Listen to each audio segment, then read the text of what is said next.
আচ্ছা, তো প্রথমে একটা জিনিস বলে রাখি, ডিপ্লোমা যারা সেকেন্ড থার্ড সেমের স্টুডেন্ট আছো, দেখো ভাই, আমাদের একটা নিউজ তোমাদের আমি পাঠিয়েছিলাম ইয়েতে, গ্রুপে। ঠিক আছে, আমাদের যে ক্লাসটা ছিল সেই ক্লাসটা আমরা পুরোপুরি ফ্রি রেখেছিলাম। ঠিক আছে, তো আজকে দেখতেই পাচ্ছ, আজকে একজন মাত্র ছেলে জয়েন করেছে, তো সায়ন সায়ন রয়েছে। ঠিক আছে, তো ফ্রি ক্লাসে জেনারেলি কেউ জয়েন করে না, এটা হচ্ছে একটা প্রথম প্রবলেমের ব্যাপার। আর দ্বিতীয় কথা হচ্ছে যে হোয়াটসঅ্যাপ গ্রুপ থাকে, সেখানে দেখবে প্রচুর লোকজন থাকে, তো সেখানে লোকজন জেনারেলি পিডিএফ কালেকশনের জন্য থাকে। ঠিক আছে, পিডিএফটা স্যার দিয়ে দেবে, আমি পরে রাত্রিবেলা পরীক্ষার আগের দিন করে নেবো। ঠিক আছে, তো এটা একটা বড় প্রবলেম, এক নম্বর। দু নম্বর হচ্ছে যে প্রবলেমটা আমাদের এন্ডে হয়েছে, সেটা হচ্ছে যে আমরা ক্যালকুলেশন করে দেখেছি, শুধু তো তোমাদের আমরা পড়াচ্ছি না, তার প্যারালালি ধরো ফিফথ সেমের পড়াশোনা হচ্ছে, থার্ড সেমের পড়াশোনা হচ্ছে, আর গভর্নমেন্ট জবের পড়াশোনা হচ্ছে। ঠিক আছে, তো যেহেতু আমি একাই ক্লাস নিই, তো সেক্ষেত্রে তোমাদের যে ক্লাসটা আছে সেটা আমি পুরোপুরি ভাবে নিতে পারবো না। ঠিক আছে, এখানে একটা টাইমের প্রবলেম চলে এসেছে। টোটাল 9খানা সাবজেক্ট আছে তোমাদের। থার্ড সেমের জন্য 5খানা সাবজেক্ট আছে, আর ফিফথ সেমের জন্য 4টে সাবজেক্ট আছে। তো আমি এস্টিমেট করে দেখেছি, ওটা আমার পক্ষে পুরো সাবজেক্ট সবকটা কমপ্লিট করা সম্ভব হবে না। এবং কমপ্লিট হবে না মানে এরম অর্থে, ধরো স্যার আপনি কি পারবেন না? হ্যাঁ, অবশ্যই পারবেন, কিন্তু সেটা টু মাই লাইকিং হবে না। মানে কিরকম একটা ব্যাপার, ধরো একটা সাবজেক্ট পড়তে গেলে একটা নির্দিষ্ট আওয়ার্স তার মধ্যে ডেডিকেট করতে হয়, ডিভোট করতে হয়। ঠিক আছে, এবার ধরো জেনারেলি সার্কিট থিওরি পড়তে গেলে I need minimum of 30 hours, 30 class hours. 30 class hours means হচ্ছে 15 ক্লাস ডেজ। 15 ক্লাস ডেজ মানে হচ্ছে তোমার সেমিস্টারে, ধরো আমি তোমাদের সপ্তাহে একদিন ক্লাস নিচ্ছি। ঠিক আছে, এবার 15 ক্লাস ডেজ যদি আমি অ্যাড করি, তোমার মাসে হবে 4টে, 4 মাসে হবে 16টা। তার মানে 4 মাসে আমি শুধু সার্কিট থিওরিটা কমপ্লিট করতে পারবো। ঠিক আছে, আর বাকি সাবজেক্ট গুলোকে কমপ্লিট করা যাবে না টু মাই লাইকিং। মানে আমাদের যেরকম ভাবে ধরো ইনডেপথ ডিটেলস এ সমস্ত ডিসকাশন হয়, তোমাদের আগের যে ক্লাসটা হয়েছিল সেই ক্লাসের লিঙ্কটা আমি এই ভিডিও ডেসক্রিপশনে দিয়ে দেবো, এই ভিডিওটা লাইভ থাকবে। ঠিক আছে, তো সেক্ষেত্রে আমাদের সাবজেক্টটা অ্যাজ পার সিলেবাস এবং in depth details A complete করা পসিবল হবে না। ওই জন্য আমাদের একজন স্যারকে আমরা এমপ্লয় করেছি, একজন স্যার রয়েছেন, উনি তোমাদেরকে আরো, আমি যেরকম একটা ক্লাস নিচ্ছি স্যারও এরকম একটা ক্লাস নেওয়া চালু করবে। তো আমরা একটা মিনিমাম ফি স্ট্রাকচার ঠিক করেছিলাম, সেটা হচ্ছে 500 টাকা করে আমরা একটা ফিস রাখছি প্রতি মাস পিছু। ঠিক আছে, যেখানে তোমরা চাইলে আমাদেরকে হোয়াটসঅ্যাপে যোগাযোগ করবে, পেমেন্টের ইনফরমেশন দিয়ে দেওয়া হবে, তোমরা পে করে সেই ক্লাসে জয়েন করতে পারবে। ঠিক আছে, 500 টাকা পার মান্থ এই ভিত্তিতে। যেটা তোমরা কি কি থাকছে, মেনলি তোমাদের প্রত্যেকটা সাবজেক্টের কম্পিটিশন থাকছে। দ্বিতীয়ত থাকতে হচ্ছে প্রিভিয়াস ইয়ারের যে কোশ্চেন গুলো তোমাদের এসছে সেগুলো ডিটেল ডিসকাশন হচ্ছে, কোশ্চেন অ্যান্সার হচ্ছে, প্লাস এই ভিডিওগুলো রেকর্ডেড ভার্সন অ্যাভেলেবেল থাকছে আমাদের যে ইজি টেকনিক্যাল লার্নিং অ্যাপ আছে সেইখানে। ঠিক আছে, তো আমাদের যে ফ্রিতে করাবো বলে ভেবেছিলাম সেইটা কিন্তু হচ্ছে। সেটা কিভাবে হচ্ছে? By means of making the class live. মানে এই যে লিঙ্কটা আছে, এই লিঙ্কটা আমরা ওই থার্ড সেমের যে গ্রুপটা আছে আপাতত, সেই থার্ড সেমের গ্রুপে প্রত্যেকদিন ক্লাসে ক্লাসে দিতে থাকবে।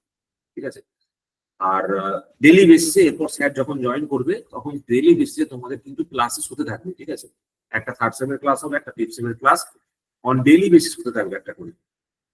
তো তোমরা কিন্তু যারা সিরিয়াস স্টুডেন্ট রয়েছে, যারা মনে করছো যে না স্যারের কাছ থেকে নোট পিডিএফ নিয়ে সমস্ত কিছু ভালোভাবে পড়াশোনা করবো, তারা আমার সঙ্গে যোগাযোগ করবে, তাদেরকে পেমেন্টের অপশন বলে দেওয়া হবে এবং ক্লাস করতে পারবে। ঠিক আছে, যারা শুধুমাত্র ফ্রি ক্লাস করবে তাদের লাইভ ক্লাসটা, মানে এই যে গুগল মিটের ক্লাসটা যেটা হচ্ছে সেটা ফ্রি থাকবে।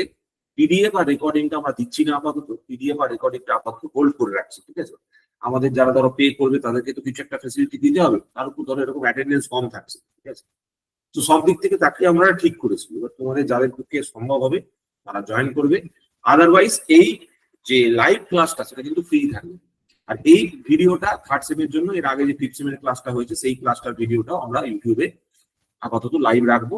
তার পরের ক্লাস থেকে, এর পরের ক্লাস থেকে আমরা এই ভিডিওগুলোকে ব্লক করে দেবো, মানে এগুলো সব পেড ডোমেনের মধ্যে চলে যাবে।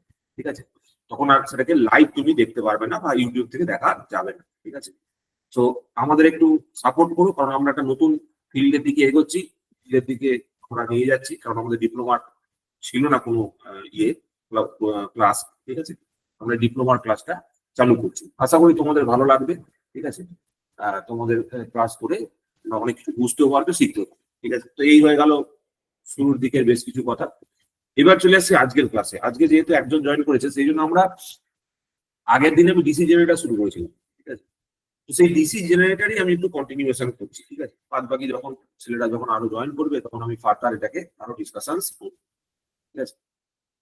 তো প্রথম কথা হচ্ছে একটা ডিসি জেনারেটরের আমি অনেক কিছু বেসিক পয়েন্টস বলেছিলাম। তোমরা আগের ক্লাসে ছিলে? সায়ন আগের ক্লাসে ছিলে নাকি? হ্যাঁ হ্যাঁ আমি ছিলাম। ছিলে? আমি ছিলাম তো আগের ক্লাস, হ্যাঁ, তো আগের ক্লাসে আমি অনেক কিছু জিনিস ডিসকাশন করেছিলাম, তোমরা একটু ভিডিওটা দেখবে, ঠিক আছে? আর কনসেপচুয়াল পয়েন্টস গুলো খুব ভালো করে ধরবে, ঠিক আছে? তবে আমরা সামনের দিকে এগোতে পারবো। এবার দেখো এর ওয়ার্কিং প্রিন্সিপালটা ভালো করে বুঝি। ডিসি জেনারেটর ওয়ার্কিং প্রিন্সিপালটা, DC generator mainly works on তোমার জেনারেটরের কাজ কি? জেনারেটরের কাজ হচ্ছে এরকম ভালো করে বুঝবে। প্রথম কথা হচ্ছে একটা ম্যাগনেটিক ফিল্ড থাকবে, ঠিক আছে? একটা ম্যাগনেটিক ফিল্ড আছে। এই ম্যাগনেটিক ফিল্ডের মধ্যে ধরো একটা নর্থ পোল দেখাচ্ছে, একটা সাউথ পোল দেখাচ্ছে। এই ম্যাগনেটিক ফিল্ডের মধ্যে আমি যদি একটা কন্ডাক্টরকে রাখতে পারি, ঠিক আছে, আমরা একটা কন্ডাক্টরকে রাখতে পারি এবং কন্ডাক্টরটাকে যদি ঘোরাতে পারি, শুধু রাখলেই হবে না, কন্ডাক্টরটা কি করতে হবে? রোটেট করাতে হবে, ঠিক আছে? তাহলে একটা ফিক্সড ফিল্ডের মধ্যে কন্ডাক্টরটা যদি রোটেটিং কন্ডিশনে থাকে তাহলে আমরা জানি as per Faraday's laws of electromagnetic induction, এইরকম ভাবে আমি যদি দুটো স্লিপ রিং এর থ্রু দিয়ে কানেকশন করি, ঠিক আছে, তাহলে এই এন্ডে এই দুটো পয়েন্টে আমি লোড লাগালে এখানে আমি একটা ভোল্টেজ পাবো, তাই তো? একটা বাল্ব যদি লাগাই তাহলে বাল্বটা জ্বলবে, ঠিক আছে? তাহলে এখানে একটা ভোল্টেজ আমরা পেয়ে যাবো। এবার প্রশ্ন হচ্ছে আমরা দেখবো এখন একটা ছবির মাধ্যমে দেখবো এই যে কয়েলটা আছে, কয়েলের মধ্যে যে ভোল্টেজটা তৈরি হবে সেই ভোল্টেজটা হচ্ছে sinusoidal in nature, AC in nature. But এই স্লিপ রিং এর পরে, এই যে স্লিপ রিংটা আমি তৈরি করেছি, এই স্লিপ রিং এর পরে যে ভোল্টেজটা আসবে সেই ভোল্টেজটা হবে ডিসি ইন নেচার। এটা ডিসি। আর এই ডিসি বলার থেকে বলা ভালো হচ্ছে পালসেটিং, ঠিক আছে? ডিসি বলার থেকে বলা ভালো হচ্ছে পালসেটিং, বাট ধরে নাও জেনারেলি ডিসি ধরে নাও। আর এইখানে যেটা আমরা ভোল্টেজটা পাবো this is sinusoidal, this is sinusoidal, ঠিক আছে? তো এই দুটো টাইপের ভোল্টেজ আমাদের তৈরি হচ্ছে ইন দা কন্ডাক্টর। এবার এই কনসেপ্টটা আসছে কোত্থেকে? এই ভোল্টেজ তৈরি হওয়ার কনসেপ্টটা আসছে কোত্থেকে? আগের দিন বলেছিলাম, বলতে পারবে? একটা টার্ম আমি ইউজ করেছিলাম, স্ট্যাটিক্যালি ইনডিউসড ইএমএফ বা ডাইনামিক্যালি ইনডিউসড ইএমএফ। মনে আছে কারো? স্ট্যাটিক্যালি ইনডিউসড, হ্যাঁ বলো, স্ট্যাটিক্যালি ইনডিউসড ইএমএফ বলার চেষ্টা করো ভাই সকল। মানে কোনো একটা ম্যাগনেটিক ফিল্ডের মধ্যে যদি কোনো একটা কন্ডাক্টর থাকে, তাহলে কন্ডাক্টরটা যদি রোটেটিং অবস্থায় থাকে তাহলে এই কন্ডাক্টরটার মধ্যে দিয়ে একটা কারেন্টের ফ্লো হয়। কারেন্টের ফ্লো হয়। তার মানে একটা হচ্ছে কি, যদি একটা ম্যাগনেটিক ফিল্ডের মধ্যে কন্ডাক্টরকে রাখা যায় এবং কন্ডাক্টরকে যদি রোটেট করানো যায়, মানে there is a, মানে কি বলবো, relative velocity between the field and the conductor. Field এবং কন্ডাক্টরের মধ্যে যদি একটা রিলেটিভ ভেলোসিটি ক্রিয়েট করা যায় তখন তার চারিদিকে একটা ভোল্টেজ তৈরি হবে। It is called as dynamically induced EMF. এটাকে আমরা বলেছিলাম ডাইনামিক্যালি ইনডিউসড ইএমএফ। যেমন ডিসি জেনারেটর হয়ে গেল, এসি জেনারেটর হয়ে গেল, এই সমস্ত জায়গায় যে ভোল্টেজটা তৈরি হয় সেটাকে আমরা বলি ডাইনামিক্যালি ইনডিউসড ইএমএফ, ঠিক আছে? এবার এই ইএমএফটাকেই আমরা ই দিয়ে দেখিয়েছিলাম। ই ইজ ইকুয়াল টু, আমার কাছে ছিল d psi by dt. E is equal to আমার কাছে ছিল ডি সাই বাই ডিটি। সাই হচ্ছে আমার কাছে ফ্লাক্স লিঙ্কেজ, তাই তো? সাই এর জায়গায় আমি বসিয়েছিলাম এন ফাই ডিডিটি, যেখানে এনটা কনস্ট্যান্ট হয়ে গেলে N d phi by dt, ঠিক আছে? এবার দেখা যাচ্ছে এই যে ভোল্টেজটা তৈরি হচ্ছে, এই ভোল্টেজ ইনডিউসড ভোল্টেজের যে পোলারিটি, ঠিক আছে, সেটা সবসময় সাপ্লাইড ভোল্টেজ বা টার্মিনাল ভোল্টেজের রেসপেক্টে অপোজিট হয়ে থাকে। ওই জন্য এখানে একটা মাইনাস সাইন আমরা ইউজ করছি, বিকজ অফ লেঞ্জেস ল। মানে কি, আমি এরকম বলতে চাইছি যে ভোল্টেজটা তৈরি হলো, সেই ভোল্টেজটা সাপ্লাই ভোল্টেজের বা টার্মিনাল ভোল্টেজের ঠিক উল্টো দিকে থাকে। মানে induced voltage is opposite, directly in opposition with the supply polarity অথবা উইথ দ্য তোমার টার্মিনাল ভোল্টেজ, ঠিক আছে, তার সঙ্গে তোমার ইয়েতে থাকে। দিস ইজ অ্যাজ পার লেঞ্জেস ল, ঠিক আছে? এটা হচ্ছে ফ্যারাডের সেকেন্ড ল। তো এই হিসাবে আমাদের ভোল্টেজটা তৈরি হলো, কত ভোল্টেজ পাওয়া যাচ্ছে, ঠিক আছে? তো এইখান থেকে দেখো আমি একটা ফিগার এখানে এঁকেছি, ঠিক আছে, এই ফিগারটাকে, এই যে ফিগারটা আমি এখানে দেখিয়েছি, এখানে একটা 3D ফিগার আমি ড্র করার চেষ্টা করেছি। এই 3D ফিগারে তোমরা খুব ভালোভাবে বুঝতে পারবে। দেখো এই যে কন্ডাক্টরটা রয়েছে, এই কন্ডাক্টরের একটা নোমেনক্লেচার করা আছে, এ বি সি ডি, এরকম 4টে সাইড আছে। এগুলোকে কি বলে? এগুলোকে বলে হচ্ছে, ধরো আমি এরকম যদি একটা ছবি আঁকি, দুটো জিনিস আমাকে চিনতে হবে, ঠিক আছে? আচ্ছা, এইগুলোকে বলে হচ্ছে কয়েল সাইড। এটাকে কি বলে? Coil side. এটাও একটা কয়েল সাইড, এটাও একটা কয়েল সাইড, এটাও একটা কয়েল সাইড, এটাও একটা কয়েল সাইড, ঠিক আছে? এগুলোকে আবার বলে কন্ডাক্টর। এই যে লম্বা লম্বা পোর্শনটা, এইটুকু পোর্শন, এটাকে বলা কন্ডাক্টর। এটাকে কয়েল সাইডও বলা হয়, কন্ডাক্টরও বলা হয়, কন্ডাক্টর, ঠিক আছে? এটা যেমন একটা সিঙ্গেল টার্ন কয়েল, এটাকে বলা হয় সিঙ্গেল টার্ন কয়েল। এই সিঙ্গেল টার্ন কয়েলের দুটো কন্ডাক্টর থাকে। এখানে দেখো একটা কন্ডাক্টর এদিকে রয়েছে, একটা কন্ডাক্টর এদিকে আছে, এটাকে বলে দুটো কন্ডাক্টর। এই দুটো পোর্শনকে বলা হয় এন্ড কানেকশন। এটাকে বলা হয় end connection. This is called as end connection. এটাকে বলা হয় এন্ড কানেকশন, অথবা ওভারহ্যাংও বলা হয়। আমি কোন কোন জায়গায় দেখবি লেখা আছে ওভারহ্যাং, ঠিক আছে? ওভারহ্যাং, ঠিক আছে? তাহলে কন্ডাক্টর বললে এই ভার্টিক্যাল পোর্শনটুকুকে বোঝাবো, আর এন্ড কানেকশন বা ওভারহ্যাং বললে এই দুটো এন্ডের যে পজিশন সেটাকে বোঝাবো, ঠিক আছে? তো এইরকম ভাবে দুটো যে এন্ড রয়েছে, এই পাশের দুটো যে পোর্শন রয়েছে, সেখানে দেখো আমি দুটো স্লিপ রিং কানেকশন করেছি, আর স্লিপ রিং এর রেসপেক্টে একটা লোড কানেকশন করেছি। এবার এই নর্থ পোল থেকে সাউথ পোলের দিকে আমরা জানি ফ্লাক্স লাইন্স ফ্লো করছে, আর এই কন্ডাক্টরটাকে আমি কি করছি, এর মধ্যে রোটেট করাচ্ছি, এর মধ্যে ঘোরাচ্ছি। দেখো অ্যাক্সিস অফ রোটেশনটা কিরকম দিয়েছে, অ্যান্টি ক্লকওয়াইজ এরকম একটা ডাইরেকশনে শো করেছে। তাহলে ফ্যারাডের লজ অফ এর ওয়ার্কিং প্রিন্সিপালটা তাহলে কি হলো? ওয়ার্কিং প্রিন্সিপালটা আমরা এরকম লিখবো, whenever a conductor is placed in a magnetic field, now if it is rotated, a voltage is induced across the conductor, ঠিক আছে? Now if the conductor is rotated, a voltage is induced across the conductor. This induced voltage is also called as dynamically induced voltage. এই induced voltageটাকে আমরা কি বলবো? Dynamically induced voltage বলবো।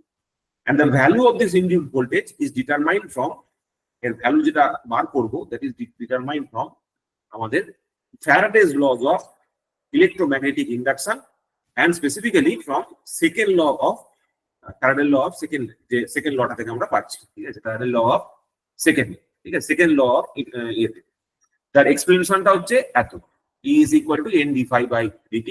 এটা হচ্ছে আমাদের কাছে সেকেন্ড ল এর এক্সপ্রেশন, ঠিক আছে? সো এই যখন কারেন্ট ক্যারিং, যখন কোনো কন্ডাক্টরকে ম্যাগনেটিক ফিল্ডের মধ্যে রাখা হলো, তার ফলে তার চারিদিকে একটা ভোল্টেজ তৈরি হলো। এই ভোল্টেজটাকে আমরা ডিসি জেনারেটরে কাজে লাগাচ্ছি এবং আমাদের ভোল্টেজ জেনারেশনের কাজে ইউজ করছি, ঠিক আছে? এটাই হচ্ছে বেসিক প্রিন্সিপাল। ম্যাগনেটিক ফিল্ডের মধ্যে রেখে কন্ডাক্টরটাকে ঘোরালে কন্ডাক্টরের দুটো এমনি আমার ভোল্টেজ তৈরি হবে, ঠিক আছে? This is the working principal. এইবার দেখো এইখানে একটা খুব ইন্টারেস্টিং পয়েন্ট আমরা তোমার সাথে শেয়ার করবো, খুব ভালো করে বুঝবে। এখানে একটা কথা লেখা আছে যে এই যে ভোল্টেজটা তৈরি হচ্ছে, আমি বললাম যে এই কন্ডাক্টরের মধ্যে, এই কন্ডাক্টরে যে ভোল্টেজটা তৈরি হচ্ছে that is sinusoidal in nature, আর স্লিপ রিং এর পরে যে ভোল্টেজটা আছে that is DC in nature.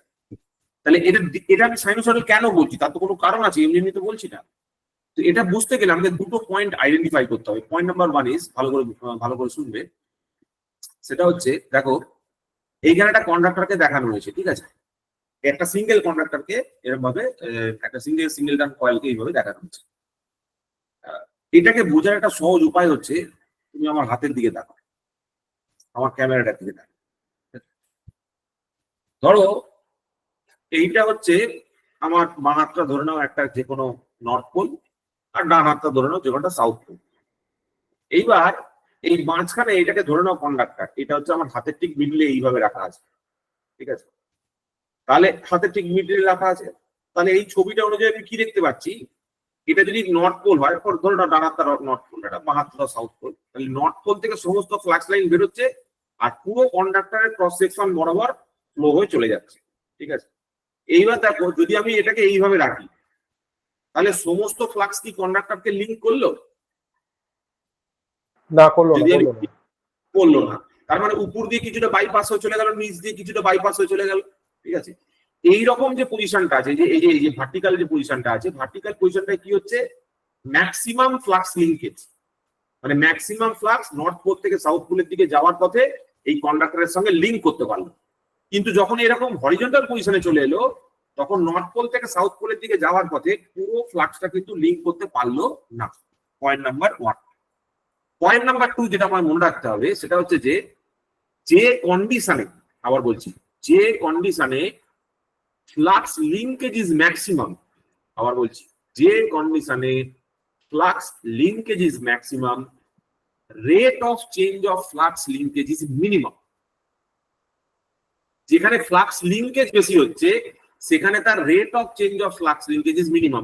তার মানে কি, ধরো একটুখানি ক্লিড করেছি, ধরো একটুখানি খালি হেলিয়েছি, তো একটুখানি হেলানোর জন্য খুব একটা পরিবর্তন হচ্ছে না, ফ্লাক্স লিঙ্কেজের খুব একটা চেঞ্জ দেখা যাচ্ছে না। কিন্তু এই স্ট্রেট লাইন কন্ডিশন থেকে যখনই আমি একটু ভ্যারিয়েশন করছি তখন অনেকটা পরিমাণ ফ্লাক্স লিঙ্কেজের পরিবর্তন নোটিস করা যাচ্ছে। তাহলে পয়েন্ট নাম্বার 1 হচ্ছে কি, যে যখন আমি ভার্টিক্যাল পজিশনে কন্ডাক্টরটাকে রেখেছি তাহলে পুরো ফ্লাক্সটা লিঙ্ক করতে পারলো, আর যখন হরিজন্টাল পজিশনে রাখছি তখন অনেকগুলো ফ্লাক্স উপর দিয়ে পালিয়ে গেল, কিছু ফ্লাক্স নিচ দিয়ে পালিয়ে গেল, ঠিক আছে, লিঙ্কেজ পসিবল হলো না। পয়েন্ট নাম্বার 2 ইজ, যে কন্ডিশনে তোমার ম্যাক্সিমাম ফ্লাক্স লিঙ্ক করছিল সেখানে rate of change of flux linkage is minimum. Now what do you mean by rate of change of flux linkage? Rate of change of flux লিঙ্কেজটাই হচ্ছে আমার কাছে as per ফ্যারাডেজ ল, যেটাকে আমরা বলে থাকি, rate of change of flux লিঙ্কেজটাই হচ্ছে আমার কাছে ইনডিউসড ভোল্টেজ। এই যে লিখেছি না, dψ by dt, this is the rate of change of flux linkage. তার মানে কি হলো, যেখানে ভার্টিক্যাল পজিশনে ম্যাক্সিমাম ফ্লাক্স লিঙ্ক করলো সেখানে rate of change of flux লিঙ্কেজটা মিনিমাম হলো, মানে ভোল্টেজ ইনডিউসটা কম হলো। মানে এই কন্ডিশনে থাকলে কন্ডাক্টর যখন এই পজিশনে আছে তখন তার ফ্লাক্স লিঙ্কেজ সব থেকে কম হচ্ছে, sorry, rate of change of flux linkage সব থেকে কম হচ্ছে আর ভোল্টেজ ইনডিউস সব থেকে কম হচ্ছে। তাহলে অপোজিট ভাবে যখন এই পজিশনে থাকবে একটুখানি চেঞ্জ হবে তখন কি হবে, rate of change of flux linkage is maximum and the voltage induced is maximum. তো এইটা হলো ফান্ডামেন্টাল একটা পয়েন্ট যেটা আমাকে বুঝতে হবে ইন টার্মস অফ এই ইএমএফ জেনারেশন, ঠিক আছে। ইএমএফ জেনারেশনের এটাই হচ্ছে ফান্ডামেন্টাল কনসেপ্ট। তার মানে যেখানে ফ্লাক্স লিঙ্কেজ বেশি সেখানে rate of change of flux linkage কম, that means the voltage induced is less. আর যেখানে ফ্লাক্স লিঙ্কেজটা কম, rate of change of flux linkage সেখানে বেশি আর ভোল্টেজ ইনডিউস সেখানে তোমার বেশি, ঠিক আছে। এইটাকেই আমি এখানে একটা ডায়াগ্রামের থ্রু দিয়ে দেখিয়েছি, তুমি যদি এখানে একটু ফলো করো তাহলে বুঝতে পারবে। যে কথাটা বললাম সেই কথাটাই দেখো, দেখো এই যে position number A, theta equal two 0 degree, theta equal two 0 degree, এই যে কন্ডিশনটা, এই কন্ডিশনে পুরো ফ্লাক্সটা লিঙ্ক করছে কন্ডাক্টরটাকে, বলো করছে তো? দেখো এই বি পজিশনে একটু কমে গেল ফ্লাক্স লিঙ্কেজ, বি পজিশনে একটু কমে গেল, সি পজিশনে দেখো আরো কমে গেল। মানে এই ছবিটা মনে করো, আমার হাতের কেসটা মনে করো, এই হাত থেকে ফ্লাক্স লাইন্স বেরোলো, এই কাগজে ধাক্কা মারলো, ধাক্কা মেরে বাঁ হাতে চলে এলো। এবার যদি আমি এটাকে দেখিয়ে দিই, এরকম করে দিই, তাহলে কি হবে, হাতের উপরের দিকের পোর্শনের ফ্লাক্স গুলো এই দিকে আসতে পারলো না আর নিচের দিকের পোর্শনের ফ্লাক্স গুলো লিঙ্ক করতে পারলো না, এই মাঝখানটা খালি রয়েছে, পুরো পোর্শনটা নেই, ঠিক আছে। সেই ছবিটাই দেখো এইখানে ওরকম ভাবে দেখানো আছে, ঠিক আছে।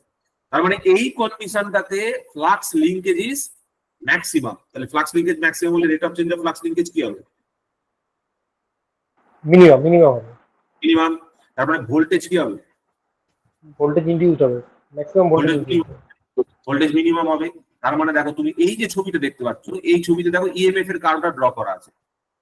এই যে অ্যাট এ, পয়েন্ট এ মানে theta equal two 0 degree, theta equal two 0 ডিগ্রিতে ভোল্টেজ কত আছে, 0 ডিগ্রি, 0 0 আছে।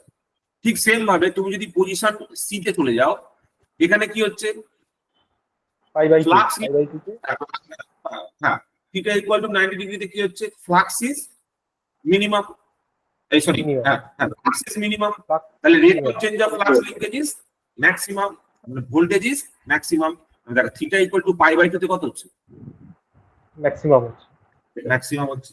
এইভাবে তুমি দেখো এইখানে, হ্যাঁ এইভাবে তুমি দেখো 3 নাম্বার পয়েন্টে চলে এসো, যেটা 3 নাম্বার পয়েন্ট হবে সেটাই হচ্ছে অ্যাকচুয়ালি দেখো এটা এরকম করে ঘুরতে ঘুরতে এটা তো আবার এদিকে চলে আসবে, সরি এটা এদিকে চলে আসবে, এভাবে ঘুরছে তো, এইভাবে ঘুরতে ঘুরতে দেখো এটা যদি পরের স্টেজটা এখানে চলে আসে তার মানে তো একই পজিশন হয়ে গেল, খালি এবিটা এদিকে চলে গেল, সিডিটা ওদিকে চলে গেল, বাট পজিশনটা তো মোরলেস সেম হয়ে গেল। তার মানে 3 নম্বর পয়েন্টেও আবার জিরোতে চলে এলো। আবার দেখো উল্টো দিকে ঘুরতে শুরু করেছে, আবার দেখো এইদিকে হয়েছে, আবার দেখো এইদিকে চলে এসছে। থিটা ইকুয়াল টু 180, আচ্ছা থিটা ইকুয়াল টু 180 পজিশনটা এখানে দেখানো হয়েছে, ঠিক আছে। থিটা ইকুয়াল টু 180 এর পর থিটা ইকুয়াল টু 3π/2, 180 থেকে 270 এর মধ্যে দেখানো হয়েছে, আর 270 থেকে 360 মানে 0 ডিগ্রি দেখানো হচ্ছে, বুঝতে পারলে?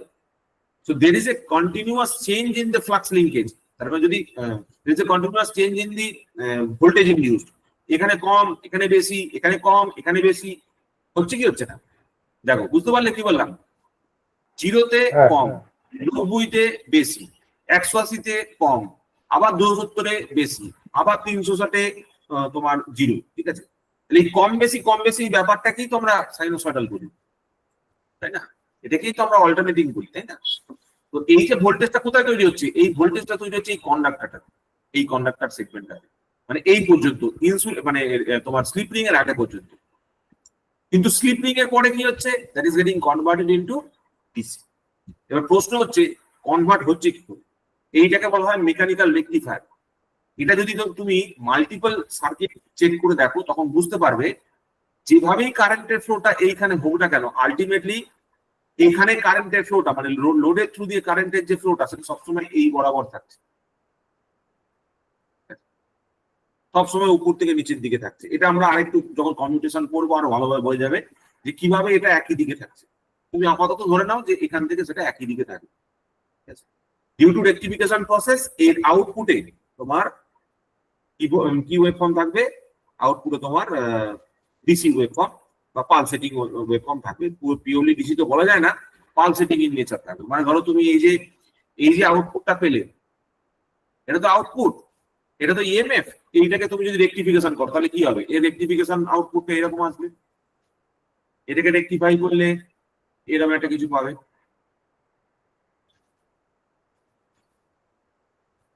বুঝতে পারছো?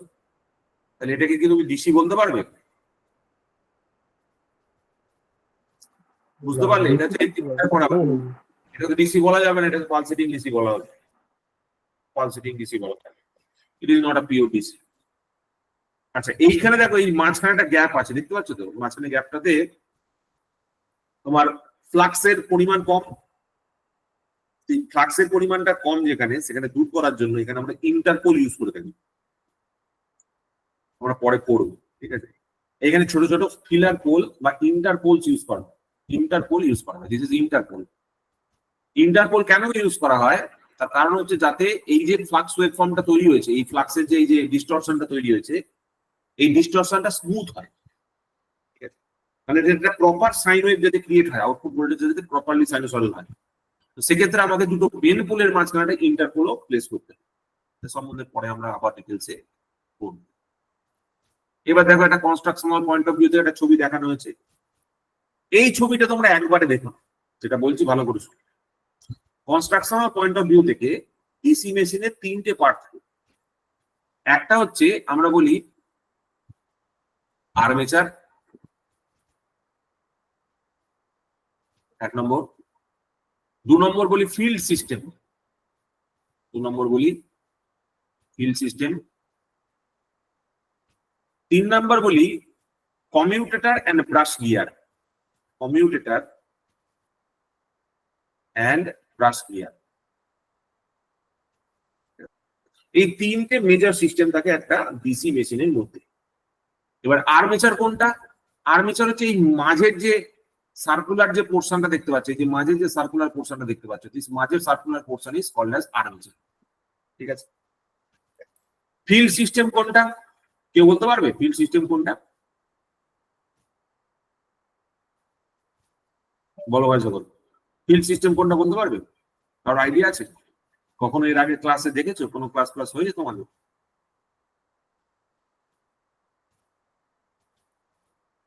কারো কোনো কোশ্চেন? বলো, আইডিয়া করার চেষ্টা করো ভাই সকল।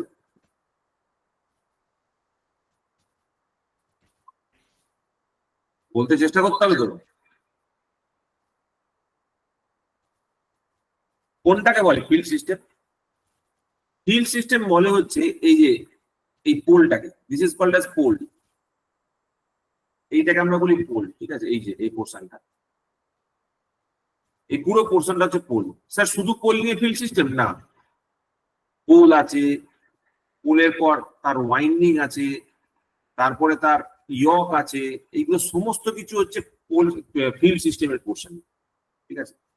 এই ফিল্ড সিস্টেমের মধ্যে দেখো ওয়াইন্ডিং লাগানো আছে, এই ওয়াইন্ডিংটাও ফিল্ড সিস্টেমের পোর্শন। তার মানে ফিল্ড সিস্টেমের মধ্যে পোল আছে, এই এই যে কার্ভেচার, এই যে কার্ভেচার যে পোর্শনটা তাকে বলে পোল শু। পোল শু পরে এটাকে এই এই সেন্টারের যে পোর্শনটা এটাকে বলে pole core. Pole core portion আছে, তারপরে রয়েছে যে ফিল্ড ওয়াইন্ডিং, তার উপরে যে ফিল্ড ওয়াইন্ডিং চাপানো আছে সেটা, ঠিক আছে? তাহলে ফিল্ড সিস্টেমের মধ্যে কি কি রয়েছে? পোল আছে, পোলের মধ্যে কি কি আছে? পোল কোর আছে, পোল শু আছে, আর পোলের মধ্যে আর আর কি রয়েছে? ফিল্ড ওয়াইন্ডিং আছে। ঠিক সিমিলারলি আর্মেচারের মধ্যে কি আছে? আর্মেচারের মধ্যে রয়েছে আর্মেচার কোর। এই যে ভেতরে দেখো সার্কুলার যে পোর্শনটা আমি ড্র করেছি ঘাস কাটা, এই পুরো সার্কুলার পোর্শনটাকে বলবো কোর হিসাবে। আর এইখানে দেখো ওয়াইন্ডিং রয়েছে, this is armature winding, this is armature winding, ঠিক আছে? তাহলে এইটা হয়ে গেল দুটো পোর্শন। আর কমিউটেটর ব্রাশ গিয়ার কোনটা? এই দেখো সেন্টারে এই যে রিংটা ফর্ম করা হয়েছে, দিস ইজ মাই কমিউটেটর।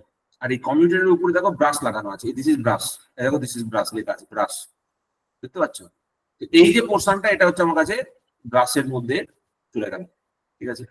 এবার পোলের মধ্যে দেখো ফিল্ড ওয়াইন্ডিং আছে, তারপরে কমিউটেটর তো দেখো মার্কিং করা আছে, ঠিক আছে? আর্মেচার কোর মার্কিং করা আছে, আর্মেচার স্লট মার্কিং করা আছে। স্লট কোনটাকে বলে? স্লট হচ্ছে এই পোর্শনটাকে বলে, ঠিক আছে? এই পোর্শনটাকে স্লট বলে, যার মধ্যে তুমি কন্ডাক্টরটাকে রেখেছো, that is called as slot, armature slot, ঠিক আছে? পোল শু দেখো এই যে ধারের পোর্শনটাকে পোল শু বলে বলছিলাম, this is called as pole shoe, ঠিক আছে? এই যে পোর্শনটা দুটো পোল শু, এই পুরো কার্ভেচারটাকে বলে। পোল কোর কোনটাকে বলে? এই যে সেন্ট্রাল পোর্শনটা, এই যে সেন্ট্রাল পোর্শনটাকে পোল কোর বলে। আর্মেচার ওয়াইন্ডিং কোনটা? এই স্লটের মধ্যে যে কন্ডাক্টর গুলো রাখা আছে, দেখো প্রত্যেকটা স্লটে কন্ডাক্টর রাখা আছে, ঠিক আছে? স্যার এখানে একটা কন্ডাক্টর থাকতে পারে, দুটো কন্ডাক্টর থাকতে পারে, কি হতে পারে? অনেকগুলো কন্ডাক্টর থাকতে পারে, একটাও থাকতে পারে, দুটো থাকতে পারে, multiple conductors can be there. Armature tooth কোনটা? আর্মেচার টুথ হচ্ছে এই ফাঁকা জায়গাটা, দুটো কন্ডাক্টরের মাঝেই যে ফাঁকা জায়গাটা, this is called as armature tooth, ঠিক আছে? আমাদের যেটা পরীক্ষায় কোশ্চেন জিজ্ঞেস করে সরকারি চাকরি পয়েন্ট অফ ভিউ থেকে, সেটা হচ্ছে এই পোর্শনটা, কোথায় কোন মেটেরিয়ালটা ইউজ করা হয়েছে, ঠিক আছে? যেমন এই যে পোলের এই যে পোর্শনটা, এইখানটা, এই পোর্শনটা, এই যে পোর্শনটা, এই বডি পোর্শনটা, বডিটা, এই যে বডি পোর্শনটা, এই পুরো বডি পোর্শনটাকে আমরা বলে থাকি yoke. Yoke is generally made up of cast iron অথবা কাস্ট স্টিল। স্মল মেশিনে কাস্ট, স্মল মেশিনের ক্ষেত্রে কাস্ট আয়রন দিয়ে হয়ে যায়, আর লার্জ মেশিনের ক্ষেত্রে কাস্ট স্টিলের দরকার পড়ে। ফিল্ড সিস্টেম কি দিয়ে তৈরি? হাই গ্রেড কপার অথবা aluminium enamel wire or strip দিয়ে তৈরি করা হয়। আর্মেচার কোর কি দিয়ে তৈরি? ল্যামিনেটেড শীট স্টিল দিয়ে তৈরি, মানে পাতলা পাতলা শীট থাকে, সেই শীট দিয়ে তৈরি করা হয়, অফ 0.4 থেকে 6 ন্যানোমিটার, 0.4 টু 0.6 ন্যানোমিটার, ঠিক আছে? আপনি এখানে ছবি দেখাচ্ছি, আরো বেশ কিছু ছবি দেখাবো, সেই ছবি দেখালে তোমাদের কনস্ট্রাকশন পোর্শনটা আরো ক্লিয়ার হবে। Then armature conductor, super enamelled copper wire or strip, এটা দিয়ে আমরা জেনারেলি কপার ওয়্যার দিয়ে আমরা জেনারেলি ইউজ করে থাকি। কমিউটেটর জেনারেলি হার্ড রন কপার দিয়ে ইউজ করা হয়, কমিউটেটর জেনারেলি তোমার কপার দিয়ে, হাই গ্রেড কপার দিয়ে ইউজ করা হয়, ঠিক আছে? ব্রাশ তোমার কার্বন দিয়ে ইউজ হতে পারে, কপার দিয়ে ইউজ হতে পারে, গ্রাফাইট ইউজ হতে পারে, এইগুলো থেকে আমাদের পরীক্ষায় কোশ্চেন জিজ্ঞেস করে। এইখানে দেখো ওই ইন্ডিভিজুয়াল পোর্শনের বেশ কিছু ডিটেল ফিগার আছে। এই ছবিতে আজকের ক্লাসটাতে কনস্ট্রাকশনের আরো বেশ কিছু ফিগার তোমাদের আমি দেখাবো। তো this is the pole core. এই পোল কোরের মধ্যে দেখো ফিল্ডের ওয়াইন্ডিংটা দুপাশে দুটোকে লাগানো হয়েছে। একদিকে ডট আছে, একদিকে ক্রস আছে। ডট মানে হচ্ছে কি? ডট মানে হচ্ছে coming out of the paper, paper থেকে বাইরের দিকে বেরিয়ে আসছে। আর ক্রস মানে হচ্ছে ইনটু দ্য পেপার, কারেন্টটা ভেতর দিকে ঢুকে যাচ্ছে বোঝাতে, মানে এই দিক থেকে কারেন্টটা তোমার দিক থেকে পেপারের ভেতর ঢুকে যাচ্ছে বোঝাতে ক্রসটা ইউজ করা হচ্ছে, ঠিক আছে?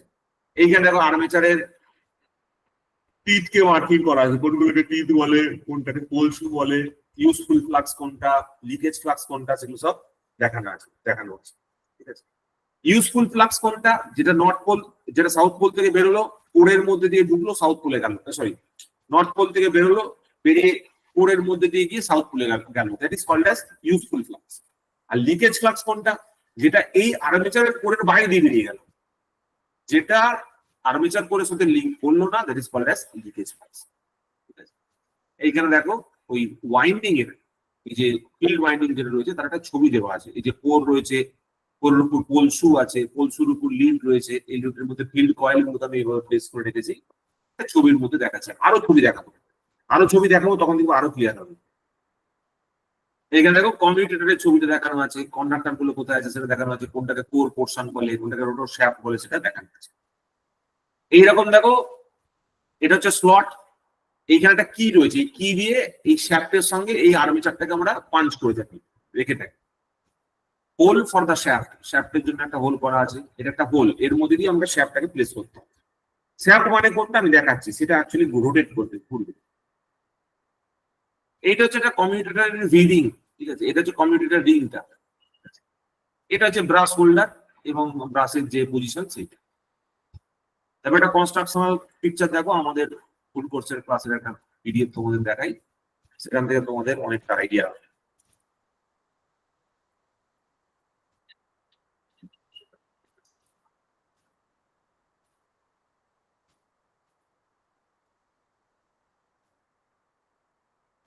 আচ্ছা, এই দেখো, এইখানে দেখো আমি একটা প্রেজেন্টেশন, ছোট্ট প্রেজেন্টেশন নিয়েছি।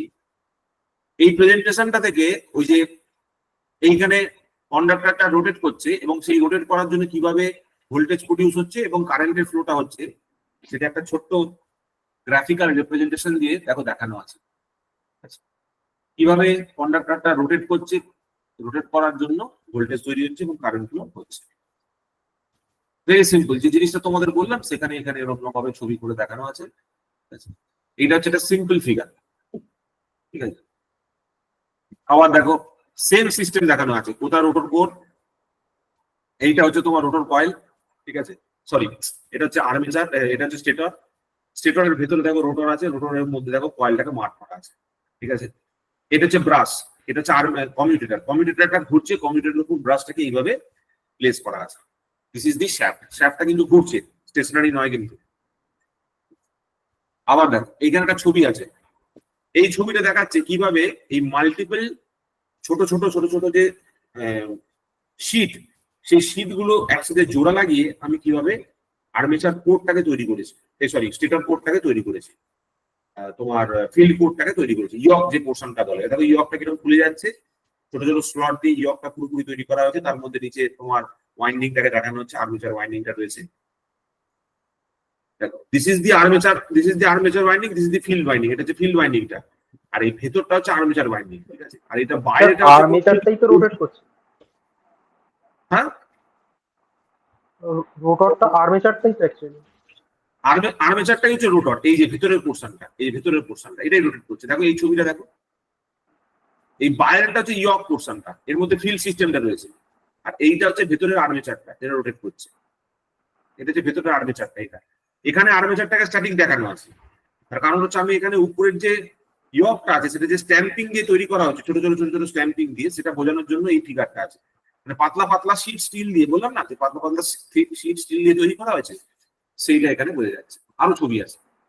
তাহলে তিন যে পার্ট, মানে ল্যামিনেশন কথার মানে হচ্ছে, ধরো কিরকম একটা ব্যাপার বলো তো, তুমি কখনো তোমার ডকুমেন্ট ল্যামিনেশন করিয়েছো?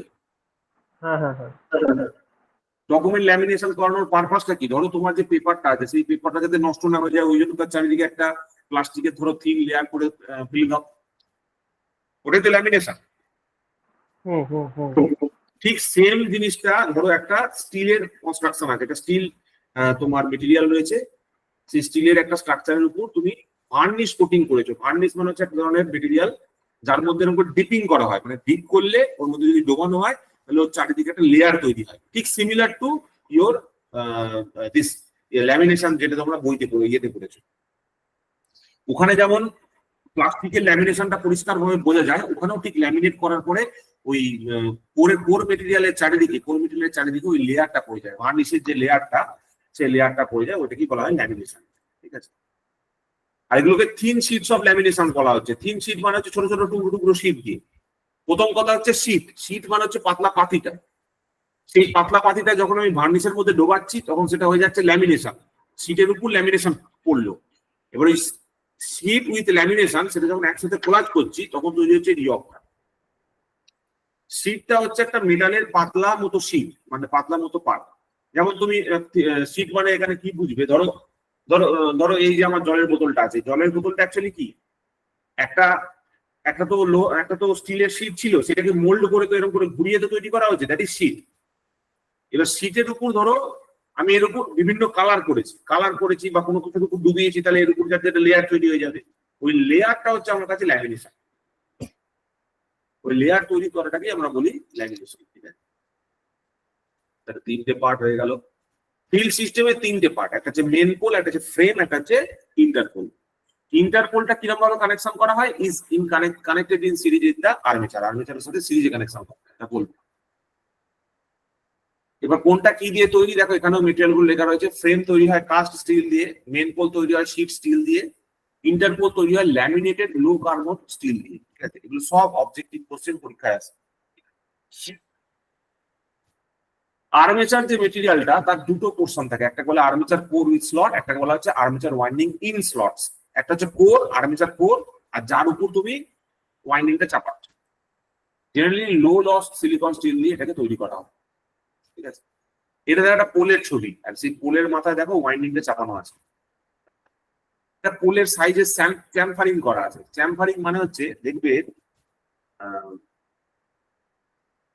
কিছু কিছু অবজেক্টের ভারগুলো খুব ধারালো হয়, যেমন ধরো একটা যদি থালা, দেখবে থালাগুলো যেখানে কোণ রয়েছে, মানে যেখানে ধরো এর মধ্যে উঠে আছে যে কোণগুলো, ওর মুখটা দেখবে খুব ধারালো হয়। এবার ওই মুখটাকে একটু ভোঁতা করে দিলে কি হবে, তোমার হাতে লাগবে না। ওই হাতে না লাগার জন্য ওটাকে আমরা কি করি, মুখের উপরের পোর্শনটাকে স্মুথনিং করি, ঘষি, তাই না? ওই ঘষার ফলে যে সেগমেন্টটা তৈরি হয়, ওই রাউন্ডের যে সার্ফেসটা তৈরি হয়, ওটাকে বলে চ্যামফার্ড সার্ফেস। কোলগুলো দেখো ওরকম ছোট ছোট ছোট ছোট ল্যামিনেশন দিয়ে তৈরি করা হয়েছে। ল্যামিনেশন মিনস ওই শিট, সেই শিটের উপর ল্যামিনেশন করা হয়েছে। ঠিক আছে, এরকম সরু সরু সরু সরু ল্যামিনেশন গুলো একসাথে জোড়া লাগিয়ে লাগিয়ে পুরো পোলটা তৈরি করা হয়েছে, পুরো পোলটা তৈরি করা হয়েছে। এরকম বুঝতেই পারছো, ছোট ছোট ল্যামিনেশন, 3 শিটস অফ ল্যামিনেশন, সেগুলোকে একসাথে জোড়া লাগিয়ে আমি পোলটা তৈরি করেছি। এবার পোলের চারিদিকে আমি কি বসিয়েছি, তোমার পোল ওয়াইন্ডিংটা বা ফিল্ড ওয়াইন্ডিংটা চাপিয়েছি। আবার এখানে দেখো ফিল্ড ওয়াইন্ডিং এ দুটো ভাগ করা আছে, একটা বলা সিরিজ ফিল্ড, একটা বলা শান্ট ফিল্ড। এখানে খুব গুরুত্বপূর্ণ কনসেপ্ট আছে। এখানে বলতো যে কোন ওয়াইন্ডিং এর ক্রস সেকশনটা বেশি মোটা, সিরিজ না শান্ট? সিরিজের বেশি মোটা। তার কারণ হচ্ছে সিরিজ ওয়াইন্ডিং এর মধ্যে দিয়ে মেন কারেন্টটা ফ্লো হবে, তার মানে ওর কারেন্ট ক্যারিং ক্যাপাসিটি বেশি হতে হবে। সিরিজ ওয়াইন্ডিং এর ক্রস সেকশন মোটা হয়, কারেন্ট ক্যারিং ক্যাপাসিটি বেশি হয়। ঠিক আছে, শান্ট ফিল্ড জেনারেলি প্যারালালে কানেক্টেড থাকে, তাহলে প্যারালাল কানেকশন করতে গেলে তার মধ্যে কারেন্ট কম যাবে, কিন্তু তার অ্যাক্রসে কমপ্লিট ভোল্টেজটা এসে পড়বে। তো ওই জন্য যেগুলো শান্ট ফিল্ড হয় তার কন্ডাক্টরের যে ক্রস সেকশন সেটা ছোট হয়, বাট ইনসুলেশনটা বেশি হয়। সিরিজ ফিল্ডের কন্ডাক্টর ক্রস সেকশন বেশি হয়, বিকজ তাকে বেশি কারেন্ট ক্যারি করতে হয়, তার বেশি ভোল্টেজ ইনসুলেশনের দরকার পড়ে না, তার কারণ হচ্ছে সেটা সিরিজে আছে, তার মধ্যে অল্প একটু ড্রপ হবে। কিন্তু যে শান্ট ফিল্ডটা থাকে সেটা parallel with respect to voltage থাকে, যার জন্য পুরো ভোল্টেজের রেসপেক্টে আমাকে তাকে ইনসুলেট করতে হয়। তার মধ্যে দিয়ে কারেন্ট কম ফ্লো হয়, ওই জন্য তার কারেন্টের ক্রস সেকশনটা কম হয়ে যায়। তাহলে মানে আমি যদি শুধু ছবি দেখি, শুধু ছবি দেখে বলতে পারবো কোনটা শান্ট ফিল্ড কোনটা সিরিজ ফিল্ড। সিরিজ ফিল্ডের কন্ডাক্টর গুলো মোটা হবে, শান্ট ফিল্ডের কন্ডাক্টর গুলো পাতলা হবে। শান্ট ফিল্ডের ল্যামিনেশন, শান্ট ফিল্ডে যে তোমার ইনসুলেশন সেটা বেশি হবে, আর সিরিজ ফিল্ডের ইনসুলেশনটা। এখানে আরো অনেক ছবি আছে, ইন্টারপোলের কানেকশন দেওয়া আছে। ঠিক আছে, এখানে কম্পেনসেটিং ওয়াইন্ডিং দেখানো আছে। কম্পেনসেটিং ওয়াইন্ডিংটা জেনারেলি পোল সুতে বসানো হয়। ঠিক আছে, পোল সুতে জেনারেলি কম্পেনসেটিং ওয়াইন্ডিংটা বসানো হয়। ঠিক আছে,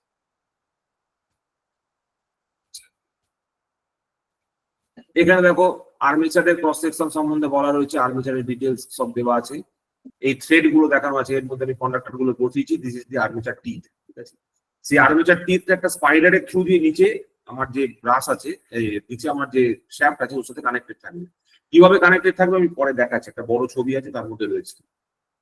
এইটা হচ্ছে আর্মেচারের কন্ডাক্টরের প্লেসমেন্ট, ঠিক আছে। এটা হচ্ছে একটা কয়েল, যেরকম আমাদের বলছে। এটা হচ্ছে কম্পিউটারের সেগমেন্ট, কম্পিউটারের ভিনিং, বিভিন্ন সেগমেন্টের অংশগুলো দেখানো রয়েছে। এইটা হচ্ছে কম্পিউটার, আর কম্পিউটারের উপর এটা হচ্ছে ব্রাশ, ঠিক আছে। এইটা হচ্ছে দেখো বক্স টাইপ ব্রাশ অ্যাসেম্বলি, এটা হচ্ছে ব্রাশের বিভিন্ন পজিশন। ব্রাশকে সোজাসুজিও লাগানো যায়, ট্রেলিং পজিশনও লাগানো যায়, রিয়াকশন পজিশনও লাগানো যায়, এরকম নানা রকম পজিশন তার দেওয়া যেতে পারে। ব্রাশের এতগুলো মেটেরিয়াল হয়, natural graphite, hard carbon, electrographite and metal graphite. এটা একটা মোটরের কি ফ্রেম সাইজ সেটা দেখে বোঝা যায় যে এটা একটা ছোট মোটর, এটা হচ্ছে বড় মোটর। এইটা হচ্ছে সেই ছবিটা যেখানে দেখো ফ্রন্ট ভিউ রয়েছে আর ক্রস সেকশনাল ভিউ আছে। এইটা হচ্ছে তোমার ল্যামিনেটেড আর্মেচার যে কোর, সেই পোর্শনটা, এই যে আর্মেচার কোর, এই আর্মেচার কোরটা, সেই আর্মেচার কোর থেকে সেটা একটা রাইজারে আসে। রাইজারের পর সেটা চলে আসে হচ্ছে আমাদের যে ইয়েটা রয়েছে, স্লিপিংটা রয়েছে, সেইখানে চলে আসে। তারপর সেখান থেকে চলে যায় এন্ড কভারে, ঠিক আছে। আর এর সেন্টারে থাকে হচ্ছে তোমার shaft. This is the complete figure. এই পর্যন্ত তোমাদের আজকে থাকবে। এখানে কম্পেনসেটিং ওয়াইন্ডিং সম্বন্ধে বলা আছে, কম্পেনসেটিং ওয়াইন্ডিং এর কি কাজ। আই থিঙ্ক ইন্টারপোল ওয়াইন্ডিংটা হয়তো লেখা আছে। হ্যাঁ, ইন্টারপোল ওয়াইন্ডিং এর কি কাজ, এগুলো actually government job point of ভিউতে খুব গুরুত্বপূর্ণ পয়েন্ট, ঠিক আছে। রিঅ্যাক্টেন্স ভোল্টেজ কি জিনিস, এই সব খুব গুরুত্বপূর্ণ পয়েন্ট গুলো আলাদা করে লেখা আছে। তো কম্পেনসেটিং ওয়াইন্ডিংটার কাজ হচ্ছে কি দেখো, to neutralize the cross magnetizing flux due to armature reaction. Armature reaction না করলে এই সেন্টেন্সটা তুমি বুঝতে পারবে না। আর্মেচার রিঅ্যাকশন কি জিনিস পরের ক্লাসে বলবো, তখন তোমরা আরো ভালোভাবে বুঝতে পারবে। It is a pole face winding, পোলের ফেসে থাকে, তাহলে কাজটা হচ্ছে কি ক্রস ম্যাগনেটাইজেশনটাকে কমানো, নিউট্রালাইজ করা। It is connected in series with the armature winding. It is generally employed in large machines which are subjected to large load fluctuations due to large size and increased cost. It is used to avoid flashover at the commutator surface. Commutator surface flashover আটকাতে use করা হয়। Interpol ওয়াইন্ডিংটা কি improve করছে commutation.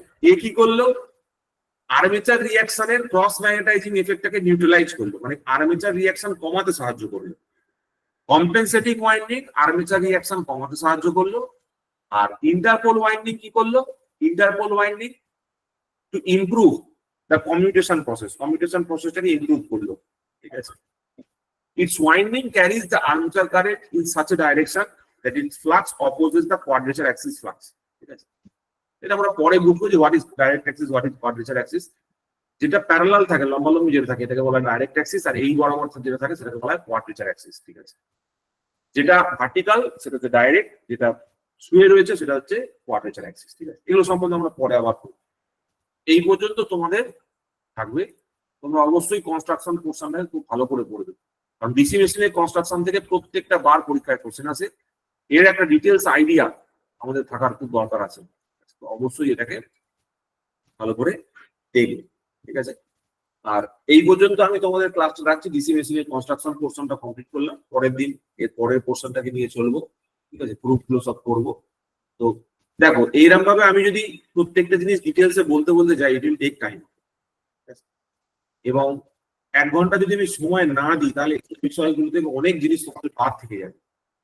এই জন্যই আমি চাইছি যে যারা মনে হচ্ছে যে স্যারের কাছে পড়লে আমি শিখতে পারবো ইলেকট্রিক্যাল ইঞ্জিনিয়ারিং, তারা নিঃসন্দেহে আমাদের ব্যাচে জয়েন করো, ঠিক আছে। কোনো ক্লাস তোমাদের মিস যাবে না, সমস্ত ক্লাসে তোমরা ভালোভাবে করতে পারবে, ভালোভাবে ইলেকট্রিক্যাল ইঞ্জিনিয়ারিংটাকে শিখতে পারবে, ঠিক আছে। তো এই পারপাসটাতেই আমি এটাকে ফ্রি ডোমেন থেকে পেড ডোমেনে নিয়ে গেছি, যাতে প্রত্যেকটা সাবজেক্টের ডিটেলসে গিয়ে আমি পড়াতে পারি, এবং যেটা তোমাদের পড়াটা একবারের জন্য নয়। ধরো এখন আমি করছি ঠিক আছে, কিন্তু এই পড়াটাও যাতে আমার ভবিষ্যতে কাজে লাগে, ঠিক আছে। সেই রকম দৃষ্টিভঙ্গি থেকে পড়াশোনা করলে আশা করি তুমিও ভবিষ্যতে একটা গভর্নমেন্ট জব, আরআরবি যেই, এসএসসি যেই, বিভিন্ন জব লাগাতে পারো, ঠিক আছে। কারণ থার্ড সেমটা হচ্ছে ফান্ডামেন্টাল। থার্ড সেমে যে 5টা সাবজেক্ট আছে, সেই 5টা সাবজেক্টকেই কিন্তু আমরা গভর্নমেন্ট জব পড়ানোর সময় খুব ডিটেলসে ইন ডেপথ পড়াবো, circuit theory, machine, power system, ঠিক আছে, পাওয়ার জেনারেশন তোমাদের যেমন আছে, অ্যানালগ ডিজিটাল ইলেকট্রনিক্স আছে, মেজারমেন্ট আছে, every subject is very much important. তো থার্ড সেমটা যদি আমরা ভালোভাবে করতে পারি, ইলেকট্রিক্যাল ইঞ্জিনিয়ারিং এর মেজরিটি সাবজেক্ট থার্ড সেমে আছে, এরপরে আর কিছু নেই। থার্ড সেমে ম্যাক্সিমাম সাবজেক্ট আছে এবং ইম্পর্টেন্ট সাবজেক্ট গুলো আছে। তো আমি চাই না যে সেই জায়গাটা যে একটা যা হোক তা হোক করে হয়ে যাক। বুঝতে পারলে তো কি বললাম কনস্ট্রাকশনের পোর্শনটা?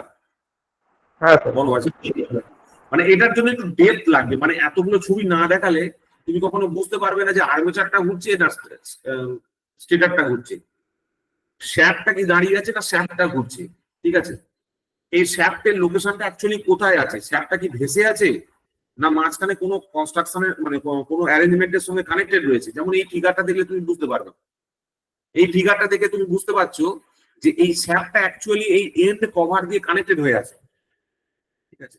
তারপরে শ্যাফটটাও ঘুরছে আর এন্ড কভারের সাথে এমন সিস্টেম করা আছে যাতে শ্যাফটটা ফ্রিলি রোটেট করতে পারে, কারণ আলটিমেটলি শ্যাফট ঘোরার জন্য আর্মেচারটা ঘুরবে, আর্মেচারটা ঘোরার জন্য কন্ডাক্টর গুলো ঘুরবে, তার ফলে তার চারদিকে ভোল্টেজ তৈরি হবে। এবং সেখানে আমাকে এখানে এই যে রাইজারের সিস্টেম দিয়ে আমি কমিউনিকেশন সিস্টেমটা ডিজাইন করেছি, ঠিক আছে, দিস ইজ ভেরি ইম্পর্টেন্ট। এই ছবিটা তোমরা ম্যাক্সিমাম বইতে পাবে না, এই ছবিটা ম্যাক্সিমাম বইতে থাকে না। যাই হোক, এই পর্যন্ত বলে শেষ করলাম। থ্যাংক ইউ সকলকে, ঠিক আছে। তোমরা যারা ক্লাস জয়েন করতে চাইবে আমাকে হোয়াটসঅ্যাপ মেসেজ করবে, তোমাদের সমস্ত ডিটেলস পাঠিয়ে দেওয়া। এই ভিডিওটাই কিন্তু আমাদের লাস্ট ইউটিউবে লাইভ থাকছে, ঠিক আছে। প্রয়োজনে আরো কিছু অন্য ক্লাসের ফার্স্ট ক্লাসগুলো আমরা লাইভ রেখে দেবো, তোমরা দেখো তোমাদের কেমন লাগলো জানাবে, ঠিক আছে। বাট এই পর্যন্ত আমাদের লাইভ থাকবে for the machine point of view, ঠিক আছে। আমার সময় লাগবে ক্লাস নিতে, আমি তাড়াহুড়ো করে ক্লাস নিতে চাই না। আমি চাই না তোমাদের এমন একটা কিছু যা হোক করে পড়িয়ে দিলাম যে যেরকম সেরকম করে পড়িয়ে দিয়ে আমি ক্লাসটা খালি কমপ্লিট করে দিলাম, ঠিক আছে। That is not my purpose. আমার পারপাস হচ্ছে তোমরা যাতে শেখো, ঠিক আছে।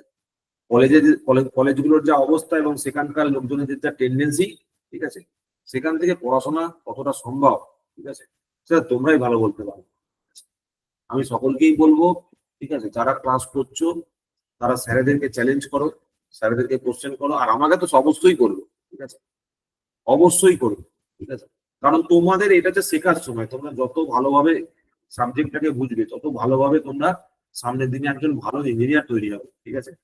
তোমরাই ভবিষ্যতের এই মানে হসপিটাল থেকে শুরু করে রাস্তাঘাট সমস্ত কিছু কন্ট্রোল করবে, তোমরা সমস্ত কিছু চালাবে, ঠিক আছে। আমরা বর্তমানটা ধরে রেখেছি, তোমরা ভবিষ্যৎটাকে ধরবে, ঠিক আছে। তা আমি সবসময় চাইবো যে এর পরের জেনারেশনে যারা ইঞ্জিনিয়ারিং করবে, ঠিক আছে, তারা যেন ফান্ডামেন্টালি খুব স্ট্রং হয়, ফান্ডামেন্টাল পয়েন্ট ভিউ থেকে তারা যেন খুব ক্লিয়ার থাকে যে আমি কি পড়ছি, আমার কি পড়া হচ্ছে, ঠিক আছে। তো এইটার জন্যই আমাদের মেনলি এই জিনিসটা চালু করা, ঠিক আছে। So wish you all the very best, তোমরা সব পড়াশোনা করতে থাকো। এই পর্যন্তই শেষ করলাম।